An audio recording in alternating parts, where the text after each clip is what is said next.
Hello there. Once again, this is Anton from Anton Will Obey, taking a look at some more X-Men.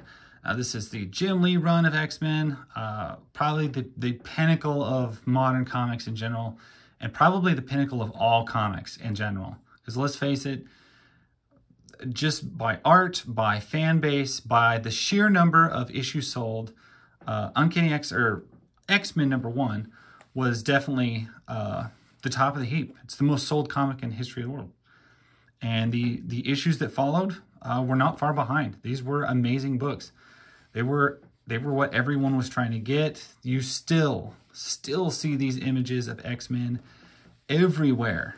Still printed on shirts, still done everything like that, because that's how good it is. It is so stinking good. We're gonna start off with issue number 9. If you're just tuning in, issue 1 through 4 and 5 through 8 are a couple videos back if you want to go look for them. And we're not really dwelling on, I don't really dwell on any of my videos. I don't really dwell on the plots or what's going on. I really dwell on the content of the book, what's going on with the art world. I'm not going to tell you the story because, you know, you should read that yourself. That's an amazing picture of Gambit. That's great. But I basically, it's too easy to just be a cover collector, and there's too many people that are, and they're just looking at the covers, and nobody's even looking at what's in the inside anymore. And that's a shame, because there is some amazing work done in some of these books, and nothing exemplifies that more than Jim Lee's work on I can't remember how long he went in X-Men, but it was fantastic. I know he at least went 12 issues. I don't know. I'll have to look at the next bundle that comes to see how many he actually did. But I have saved the first 50 issues of X-Men from the purgings, and they're what I'm going to go through and kind of look at through all these. He's what makes some of these characters work so well. Like Jubilee, he makes Jubilee work awesome. No one has ever drawn Psylocke like him. He has made that character like pop. And of course his designs is what the cartoon based all their stuff on, and they are still using these designs today, and there's a reason. It's because they're the best designs, hands down. Best art probably that's ever rendered. I don't know, I say it's the best art. I'd probably say it probably is. Is it my personal favorite? It's probably a close second. I have this severe fondness for Joe Madureira and the work he did with Uncanny X-Men. That to me was, I mean, killer, and that would be in a few years from this. But for this time period, hands down, Jim Lee's doing the best work on probably any book that's going on at this point. Now, oddly enough, as much as I love his work in X-Men, I don't love his work near as much when he goes to Image. The art is still good, but something has changed with it. I don't know exactly what. It still looks great, don't get me wrong, but it doesn't click and have the same impact that it once did. Either something slightly changed, or the adaptation to his art style on different characters didn't translate as well or come across quite as cool. That's probably it, but I don't know, maybe that's just me. If you know Jim Lee work that you like better somewhere else on another book, let me know. I know he did good stuff in Image. It's just, I think his work in X-Men was better, personally. Good stuff.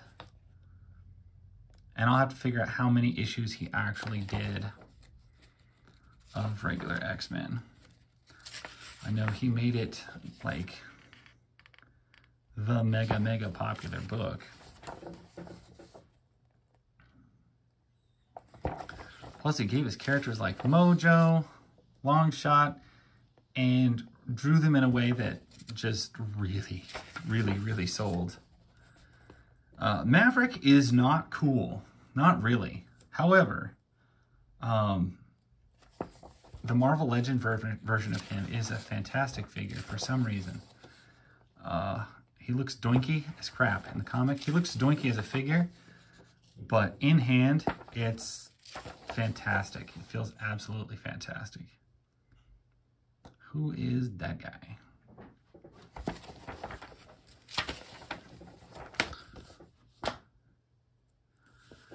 This one, I know I have seen this particular art style or this page. I want to say Pizza Hut used this as a promotion for some comic that they made or for the videos that they released. But this image, this cover was everywhere.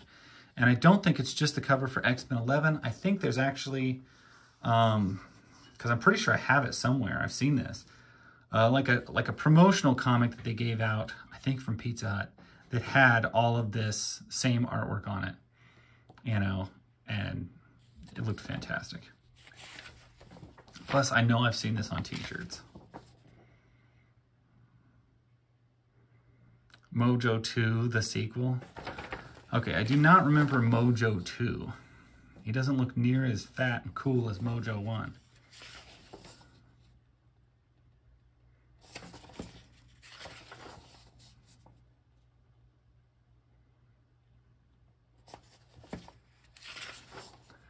I never did, okay, I love Mojo. I hated the X babies though. That was the worst. I don't even know where those came from. If you guys remember the X babies, it was like miniature child versions of the X-Men, and they were in the Mojo verse, and they used them on a TV show all the time. Ugh, they were awful. Couldn't stand the X babies. Don't know why they did that. Did not need to be done.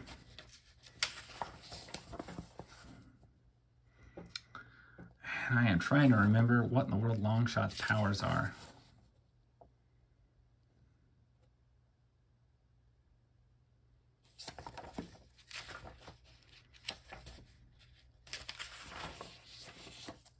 Now there is a big 2-page spread shot of the X-Men that, I kid you not, that is some great artwork, and that is stuff that you were going to see in other places because of how iconic those designs, those poses, those characters are. I'm going to complain and say one tiny thing, that Jubilee's head is a little bit too big. Everybody else is great, but I still love that picture of Jubilee. Yeah, it's just a beautiful shot there. And then we get another short story featuring Maverick, which seems out of place in this book because he's not that cool. Yeah, I don't know what the deal is or why we keep focusing on him. The art is a little bit weird too. Not familiar with this artist, but it is what it is. Beautiful cover, classic cover. X-Men issue 12. I'm gonna, real quick, I'm gonna throw these back up here because I don't like just leaving them lay there. Issue 12, at the mercy of Hazard. Don't remember or know who Hazard is. Rap, rap, rap, rap, rap. This must be a klaxon alarm sound. That's annoying, but I get the gist now that I said it out loud. Yep, klaxon alarm, klaxon alarm. And what do we got going on here? This Fabian Nicosia, I know I'm saying that wrong, but what is up with the art? We have Art Thibert is the artist. Art Thibert, you are not Jim Lee. What's happening here? What's going on? Which is hard to believe because if he's, I mean, he is really trying to be Jim Lee apparently because he looked just like him or almost like him.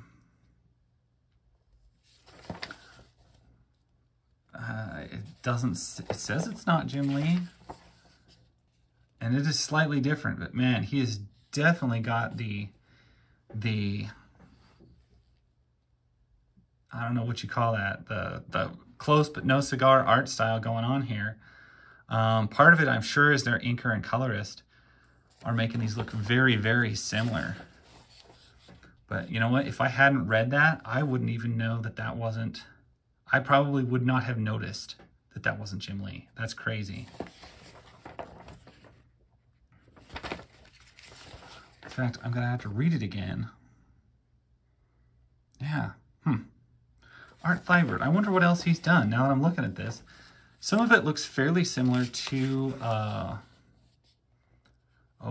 X-Men Adventures style of art. So I wonder if he worked on that book or something. But he even does panels very similarly, and energy effects. He's doing everything very, very, very similar to Jim Lee. I don't know exactly when Jim Lee stopped working on X-Men, but it looks like, if nothing else, he didn't do this issue, and no one seemed to notice. He does the Jim Lee forehead lines, same way. Tell me you've noticed the Jim Lee forehead lines. They're in everything. He does these great line work on the forehead that's pretty much a dead giveaway.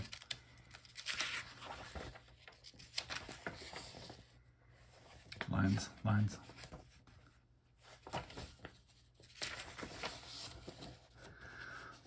Another pretty good panel, but sadly, none of this stuff you're going to see printed on t-shirts. East Coast Comics.